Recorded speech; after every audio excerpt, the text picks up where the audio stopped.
રાધે રાધે, જય સિયારામ. રાધે રાધે, જય સિયારામ, જય સિયારામ. આપણે શ્રી શ્રી રામચરિત માનસની અંદર અરણ્ય કાંડ ઉપર પ્રવચન ચાલે છે. અરણ્ય કાંડમાં ભગવાન રામ અત્રિ ઋષિના આશ્રમમાં પધારે છે.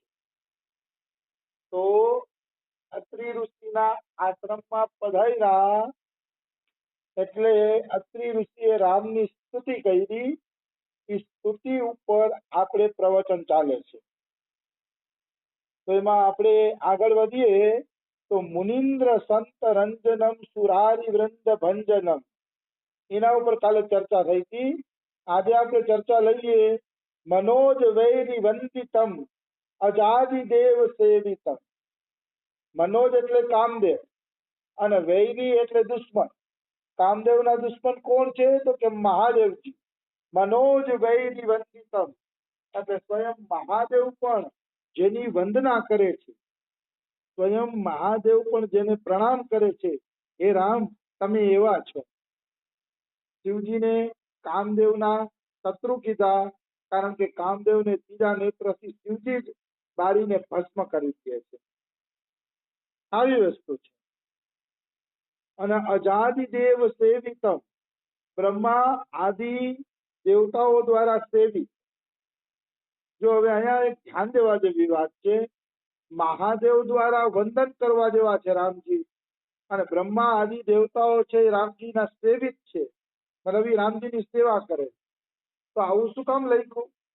આવું એટલા માટે લખ્યું કે મહાદેવ અને રામ એ બે ભગવાન દરજાના વ્યક્તિ છે, બે ભગવાન છે. એટલે રામ ત્યાં રામેશ્વરની સ્થાપના કરી અને શિવજીની વંદના કરે છે, અને શિવજી રામને ભગવાન માનીને વંદના કરે છે. તો બે ભગવાન ભગવાન છે એટલે એકબીજાને વંદન કરે છે. પણ બ્રહ્મા અને દેવતાઓ છે ને એના તો માલિક છે રામજી. એટલે માલિકની તો નોકરને સેવા કરવાની જ હોય. એટલે બ્રહ્મા આદિ દેવતાઓને રામજી સેવિત છે એમ કીધા. બ્રહ્મા આદિ દેવતાઓ રામની સેવા કરે છે એમ કીધા. પણ શિવજી સેવા કરે છે એમ ન કીધા. શિવજી ખાલી વંદન કરે છે, કારણ કે રામ અને શિવ બે ભગવાન છે, અને ભગવાન એકબીજાની સેવા લેતા નથી, એટલે એને વંદિતમ શબ્દ કીધો. અને બ્રહ્મા આદિએ સેવા કરે છે રામની, એટલે સેવિતમ શબ્દ કીધો. આ યાદ રાખવા જેવી વાત છે કે સમાન સમાન વ્યક્તિ છે ને ઈ વંદન પ્રણામ તો કરશે, રામ રામ તો કરશે, પણ એકબીજાની સેવા નહીં કરે. સેવા હંમેશા નાનો માણસ મોટા માણસની કરે, આવી વસ્તુ છે. એટલે મહાદેવને અહીંયા ભગવાનનો દરજ્જો આપ્યો છે. એટલું યાદ રાખવું કે મહાદેવને કોઈ ભગવાન માનતું નથી તો એ કોઈ પણ ઉપાસનામાં એને સફળતા નહીં મળે. મહાદેવ તો બધી ઉપાસનાના સફળતાનો દરવાજો છે. મહાદેવની વંદન પ્રણામ કર્યા વગર કે એનો આદર કર્યા વગર રામ ઉપાસના કે કૃષ્ણ ઉપાસના કે કોઈ ઉપાસના સિદ્ધ થતી નથી. કારણ કે મહાદેવજી પરમ ભક્ત છે. મહાદેવનો કોઈ અનાદર કરે છે તો એકેય દેવતા એકેય ભગવાન એના ઉપર પ્રસન્ન થતા નથી. એટલે જ અમારા સદગુરુદેવ ભગવાન આજે પણ રોજે રોજ મહાદેવની આરતી ઉતારે છે. આજે પણ, કારણ કે મહાદેવ છે એ સાક્ષાત ભગવાન છે, એટલે મહાદેવનો આદર થવો જોઈએ. પછી આવે છે વિશુદ્ધ બોધ વિગ્રહમ સમસ્ત દૂષણાપહમ. વિશુદ્ધ બોધ વિગ્રહમ એટલે વિશુદ્ધ, બોધ એટલે જ્ઞાનમય, વિગ્રહ એટલે શરીર. એ ભગવાન કોઈ તમારા શરીરને રામનું શરીર કહે છે, કોઈ મહાદેવનું શરીર કહે છે, કોઈ કૃષ્ણનું સ્વરૂપ છે શરીર કહે છે. વાસ્તવમાં એ શરીર તો ભક્તોના ભાવ અનુસાર ભગવાને પ્રગટ કર્યા, પણ વાસ્તવમાં ભગવાનનું શરીર કેવું છે? જ્ઞાનમય શરીર છે, પ્રેમમય શરીર છે, જેનો કોઈ આકાર નથી, કેવલ પ્રેમ, રસ અને મીઠાશ. એ રસ જ ભક્તો એમ કે મારે કૃષ્ણ રૂપે દર્શન કરવા છે, એટલે એ રસનો પ્રવાહ, એ રસ જ ઘનીભૂત થઈને પછી કૃષ્ણ રૂપમાં દર્શન આપે. બાકી ભગવાનનું સ્વરૂપ પ્રેમ સ્વરૂપ અને નિર્ગુણ સ્વરૂપ થયો કે રસ સ્વરૂપ થયો, એવું ભગવાનનું સ્વરૂપ છે. ભગવાન રસો વૈ સહ છે. વેદો એમ કે છે રસ એ જ ભગવાન છે. પણ એ રસને આકાર શું કામ આવે છે? તો કે ભક્તોના ભાવ પ્રમાણે. ભક્તો જેવો ભાવ કરે છે ભગવાન એવો આકાર ધારણ કરી લે છે. બાકી ભગવાનને કોઈ આકાર નથી. ભગવાન કેવલ રસ સ્વરૂપ છે. રસી જ ભગવાન છે, આનંદી જ ભગવાન છે, પ્રેમી જ ભગવાન છે. પણ એ આકાર ધારણ કરશે ભક્તોના ભાવ અનુસાર. આવી વસ્તુ છે. દાખલા તરીકે હું તમને વાત કરું કે ખાંડની ચાસણી હોય તો ખાંડની ચાસણી મીઠી જ છે, પણ એમાં કઈક લોટ બોટ નાખી અને એને આકાર આપીને લાડવો બનાવી નાખ્યો હોય તો ખાવાની વધુ મજા આવે. એમ ભગવાન મીઠા ખાંડની ચાસણી જ છે, પણ એ કઈક કૃષ્ણ રૂપે રામ રૂપે આવે, લીલા કરે, આપણી હારે રમે તો વધુ આનંદ આવે. જેવી રીતે ખાંડનો લાડવો બનાવી તો વધુ આનંદ આવે છે, એવી રીતે ભગવાન પણ સગુણ સાકાર રૂપે ભક્ત સામે આવે છે ત્યારે વધુ આનંદ આવે છે, ત્યારે ભગવાન વધુ રસ આપે છે જીવને. એટલે સગુણ સાકાર ઉપાસનાને મોટી ગણવામાં આવી છે. બાકી ભગવાન વિશુદ્ધ બોધ વિગ્રહ છે, વિશુદ્ધ જ્ઞાનમય ભગવાનનું શરીર છે. ભગવાનના શરીરને આપણે આપણા જેવું હાડકા ચામડાનું ગણાવી શકીએ નહીં. દિવ્ય ચિદાનંદમય દેહ તુમારી વિગત વિકાર જાન અધિકારી. એ ભગવાન તમારું શરીર ચિદાનંદમય છે, વિગત વિકાર છે, કોઈ અધિકારી વ્યક્તિ જ જાણી શકે છે, બધાય નથી જાણી શકતા. અને સમસ્ત દૂષણાપહમ, બધાય દોષોને નષ્ટ કરવા વાળા છે ભગવાન રામ. મતલબ ભગવાનનું ભજન કરશે તો દોષ ધીરે ધીરે વયા જશે. મનુષ્ય પોતાના અવગુણ દૂર કરવા માટે લાખો પ્રયત્ન કરતો હોય છે. આમ પ્રયત્ન કરે તાવીજ બાંધશે ને વિધિ વિધાન કરશે ને મંત્ર તંત્ર કરશે ને દાણા જોવડાવશે ને કે અમારા સ્વભાવ સુધરી જાય, પણ એકેય વસ્તુથી સ્વભાવ નહીં સુધરે, કારણ કે સ્વભાવને સુધારવા વાળા કેવળ ભગવાન છે. ભગવાન સિવાય ક્યારેય કોઈ સ્વભાવ સુધારી શકતું નથી. આ ફૂલ અને ફાઇનલ વાત છે. સ્વભાવ સુધારવો હોય તો ભગવાનનું ભજન કરો, કારણ કે ભગવાનમાં સમસ્ત દૈવી ગુણ સંપદાનો વિકાસ છે. એટલે જ્યારે કોઈ જીવ ભગવાનનું ચિંતન કરે છે તો એ જે દૈવી ગુણ છે એ દૈવી ગુણ આની અંદર પણ સંચારિત થાય છે ભક્તની અંદર, અને પછી ભક્ત અવગુણોને જીતી અને દૈવી ગુણ વાળો બની જાય છે. એટલે ભગવાનનું ભજન કરવું જરૂરી છે, ત્યારે જ તમારામાં બધા દેવી સંપદાના જે ગુણ છે એ ગુણ આવશે, ત્યાં સુધી આવશે નહીં.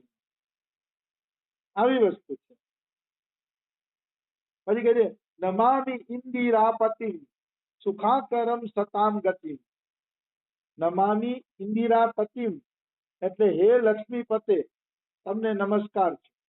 નમામિ એટલે નમસ્કાર છે, ઇન્દિરા એટલે લક્ષ્મી થાય, અને પતિમ એટલે લક્ષ્મીના પતિ ભગવાન શ્રી રામ. હવે આપણે એમ થાય કે રામ તો સીતાજીના પતિ છે, તો પછી અહીંયા નમામિ ઇન્દિરાપતિમ શું કામ કીધું? તમે લક્ષ્મીના પતિ છો, તમને નમસ્કાર છે એવું શું કામ કીધું? એવું કહેવાનું કારણ એ હતું કે તુલસીદાસ માટે રામ અને લક્ષ્મીપતિ અલગ નથી. તુલસી માટે રામ અને ચતુર્ભુજ વિષ્ણુ અલગ નથી. એટલે ગમે એને ગમે એમાં નામ જોડી શકે, એમાં કોઈ દોષ લાગતો નથી.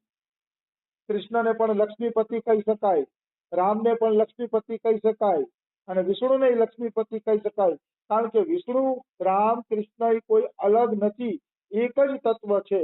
એટલે એમાં એના નામ જોડે તો એમાં કઈ દોષ લાગતો નથી, કારણ કે તત્વતઃ ભગવાન એક જ છે. આપણે અહીંયા સંસારમાં આવું ન કરી શકીએ, એક પત્ની સાથે બીજા પુરુષનું નામ ન જોડી શકીએ.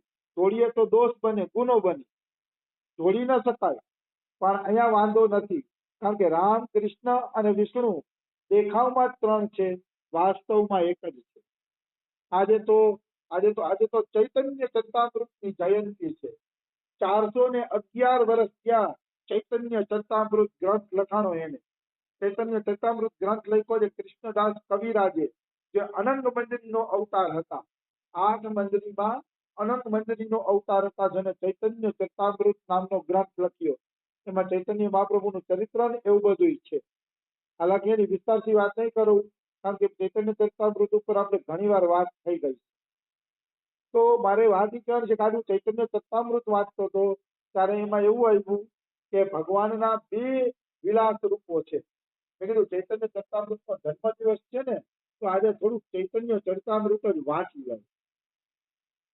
તો ચૈતન્ય ચરિતામૃતની અંદર એવું આવે છે કે ભગવાન એ સ્વરૂપે લીલા કરે છે, પ્રકાશ સ્વરૂપે અને વિલાસ સ્વરૂપે. પ્રકાશ અને વિલાસ એ બે સ્વરૂપે ભગવાન લીલા કરતા હોય છે. તો પ્રકાશ સ્વરૂપ એટલે શું? તો કે પ્રકાશ સ્વરૂપ એટલે એક જ સ્વરૂપ અનેક રૂપે થઈ જાય અને એક હરખું જ હોય એને પ્રકાશ સ્વરૂપે લીલા કહેવાય. દાખલા તરીકે નારદજી એકવાર જોવા આવ્યા દ્વારિકામાં કે ભગવાન કૃષ્ણ 16,108 રાણીઓને વ્યવહાર કઈ રીતે કરે છે તો પોતે એકલા અને રાણી છે 16,108, તો બધા હારે વ્યવહાર કેમ કરે છે, લાવ જરાક જોઈ આવું. તો નારદજી જોવા આવ્યા તો બધા ઘરે ઘરે જઈને જુએ. કોઈક જગ્યાએ કૃષ્ણ ગાયોનું દાન દેતા હતા, કોઈક જગ્યાએ ભગવાન કૃષ્ણ યજ્ઞ કરતા હતા, કોઈક જગ્યાએ બાળકોને રમાડતા હતા, કોઈ જગ્યાએ પત્ની હારે હાસ્ય વિનોદ કરતા હતા. નારદજી 16,108 રૂમમાં ગયા, બધા રૂમની અંદર કૃષ્ણ હાજર હતા. આને શું કહેવાય? એનું પ્રકાશ વિલાસ કહેવાય. પ્રકાશ વિલાસ એટલે એક જ દ્વારકાધીશ અને એના જેવા જ દ્વારકાધીશ બધાયના રૂપમાં, એટલે એને કહેવાય પ્રકાશ વિલાસ. આવી વસ્તુ છે. અને એક છે પ્રકાશ વિલાસ કેમાં હતો? રાસલીલામાં હતો. રાસલીલામાં ભગવાન કૃષ્ણ એક ગોપીને એક કાન થઈ ગયા, પણ એ ગોપી પાસે બધાય પાસે એક જ હરખો કાનુડો હતો, અલગ અલગ કાનુડો નહોતો કે ક્યાંક 8 હાથવાળો કાનુડો, ક્યાંક 4 હાથવાળો કાનુડો ને ક્યાંક 5 હાથવાળો કાનુડો ને, એમ નહીં. બધાએ પાસે ગોપી પાસે મુરલી મનોહર જ કાનુડો હતો. એને કહેવાય કૃષ્ણને પ્રકાશ વિલાસ. પ્રકાશ વિલાસ એટલે એક જ હરખું રૂપ ધારણ કરીને ભગવાન લીલા કરે એને પ્રકાશ વિલાસ કહેવાય. અને વિલાસ લીલા એટલે વિલાસ પ્રકાશ. વિલાસ એટલે જેમ રામ, કૃષ્ણ, વિષ્ણુ અને નરસિંહ ભગવાન, વામન ભગવાન એ તત્વથી ભગવાન એક જ, પણ બધાયના રૂપ અલગ અલગ, બધાયના ચહેરા મોહરા અલગ અલગ, એને કહેવાય વિલાસ લીલા. તો ભગવાન વિલાસ લીલા પણ કરે અને પ્રકાશ લીલા પણ કરે. પ્રકાશ લીલા ત્યારે કરે જ્યારે એક જ હરખા ભગવાનને અનેક ભક્તો ભજતા હોય ત્યારે એક જ ભગવાન પ્રગટ થઈને બધાને આનંદ આપે. અને વિલાસ લીલા ત્યારે કરે જ્યારે સંસારને અલગ અલગ રૂપની ઉપાસના કરે ત્યારે ભગવાન પણ અલગ અલગ રૂપે પ્રગટ થઈને દર્શન આપે છે, એને કહેવાય વિલાસ લીલા. આજે હું ચૈતન્ય ચરિતામૃતમાં આ વાંચતો હતો અને એક મેં ચૈતન્ય ચરિતામૃતમાં આજે નવીન વાત ઈ વાંચી કે કૃષ્ણ ભગવાન જ ગુરુ બને છે, કૃષ્ણ ભગવાન જ ભક્ત બને છે, કૃષ્ણ ભગવાન જ અંશાવતાર બને છે. બધું કૃષ્ણ ભગવાન જ બને છે. અંશા અવતાર, ગુરુ રૂપે કૃષ્ણ, ભક્ત રૂપે કૃષ્ણ, પછી આવેશ અવતાર, શક્તિ અવતાર, શક્તિના અવતાર, જે કઈ હોય વાસ્તવમાં છે એક જ ભગવાનની લીલા. મને આવું બધું વાંચવું ગમે. ભક્ત ભક્તિ ભગવંત ગુરુ ચતુર નામ વપુ એક. આમાં શું કહેવા માંગે છે? ભક્ત, ભક્તિ દેવી, ભગવંત એટલે રામકૃષ્ણ ભગવાન, અને ગુરુ ચતુર નામ. નામ તો આના 4 છે પણ વપુ એક એટલે શરીર એક જ છે. મતલબ આ ચારેયમાં કોઈ પણ પ્રકારનો ભેદ નથી. ભગવાનને પકડો કે ભગવાનના ભક્તોને પકડો કે ભક્તિ દેવીને પકડો તો બધાયનું ફળ એક જ છે, ભગવત પ્રાપ્તિ. માની લ્યો કોઈને એમ કહે કે કૃષ્ણનું ભજન કરવું જોઈએ તો એમ કે કૃષ્ણ દેખાતા નથી એટલે અમારે એનું ભજન નથી કરવું, દેખાય એનું ભજન કરવું છે. તો એને આ ગુરુને પકડી લેવા, આ ભક્તને પકડી લેવા અને એનો સંગ કરવો, તો એના સંગથી એને ભગવાન મળી જશે. એની હારે હરિચર્ચા કરવાથી, કથા કરવાથી ભગવાન મળી જશે. કારણ કે ભગવાન તો એને જોયા નથી, એનું તો ચિંતન નથી કરી શકતો, પણ ગુરુ ને ભક્તનો સંગ તો કરી શકે ને. એ ભગવાનનું જ સ્વરૂપ છે ધરતી ઉપર, એટલે એનો સંગ કરવાથી પણ જીવને ભગવાનની પ્રાપ્તિ થઈ જાય છે નિશ્ચિત. એટલે ભક્ત, ભક્તિ, ભગવંત, ગુરુ આ ચારેયની અંદરથી કોઈ પણ ભાવ થઈ જાય, એનો સંગ કરવા મળે અને એની પાસેથી હરિકથા સાંભળવા મળે તો ભગવાન અવશ્ય મળી જાય છે, નિશ્ચિત મળી જાય છે. એમાં કોઈ એટલે કોઈ શંકા નથી. આવી વસ્તુ છે. તો અહીંયા આપણે પૂછ્યા હતા કે રામને નમામી ઇન્દિરા પતિમ શું કામ કીધું? રામને લક્ષ્મીપતિ શું કામ કીધા? કારણ કે રામ અને વિષ્ણુ એક છે એટલા માટે એને લક્ષ્મીપતિ કીધા. હજી આ સ્તુતિ એક પાનામાં બાકી છે, આપણે કાલે થોડીક પૂરી કરશી. રાધે રાધે, જય શ્રી